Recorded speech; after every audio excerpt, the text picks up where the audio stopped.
Double engine সরকারের উন্নয়নের খালে কিছুদিন পরপরই রাজ্যের বিভিন্ন জায়গায় বিক্ষোভের মুখে পড়তে হচ্ছে শাসক দলকে। একই রকম ছবি আজ দেখা গেল উত্তর ত্রিপুরা জেলার লালজুরি আডি ব্লকের অন্তর্গত এলাকাতে। বিগত কিছুদিন ধরে প্রায় নিয়মিতভাবে রাস্তা, পানীয় জল, বিদ্যুৎ ইত্যাদি বিভিন্ন কারণে নানান জায়গায় সাধারণ মানুষকে প্রতিবাদী হয়ে রাস্তায় নামতে দেখা যাচ্ছে।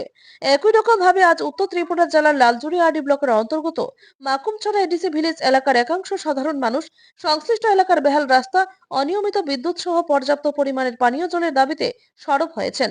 তাদের দাবি হচ্ছে, দীর্ঘদিন ধরে এই সমস্যাগুলো চলতে থাকলেও বারবার জনপ্রতিনিধি থেকে শুরু করে প্রশাসনিক ব্যক্তিত্বদের জানানো হলেও কোনো ব্যবস্থা গ্রহণ করা হচ্ছে না। অবশেষে আজ সম্মিলিতভাবে এলাকাবাসীরা কাঞ্চনপুর থেকে লালজুরি ভায়া ধর্মনগর গ্রামীণ মূল সড়ক পথ অবরোধ করে বিক্ষোভ দেখাতে শুরু করেন। স্বাভাবিকভাবে এই অবরোধের পরিপ্রেক্ষিতে দুই দিকে যানজট তৈরি হয় এবং একটা ব্যাপক উচ্ছৃঙ্খল আবহ তৈরি হয়। ঘটনার খবর পেয়ে পুলিশ যেমন ঘটনাস্থলে পৌঁছন, ঠিক একই রকম ভাবে লালজুরি আডি ব্লকের বিএসসি চেয়ারম্যান অজন্ত কুমার চৌধুরী নিজেও উপস্থিত হয়ে পরিস্থিতি কোন রকমের সামাল দেওয়ার চেষ্টা করেন।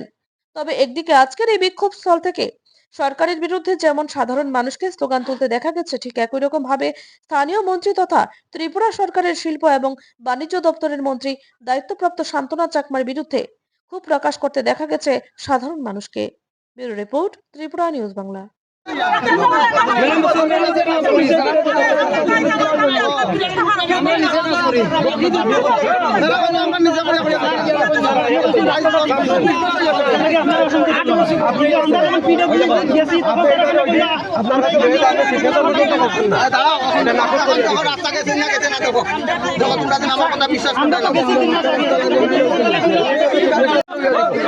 আমরা কি করবো? বিশ্বাস রাখলে আমরা করিয়া দিব। আজকে ইঞ্জিনিয়ার করছে, এস্টিমেট করছে, হাত এক সপ্তাহের মধ্যে আপনারা সবাই উপর লেভেল থেকে আমি দরকারে লিখিত দেবো। আপনার উপর লেভেল থেকে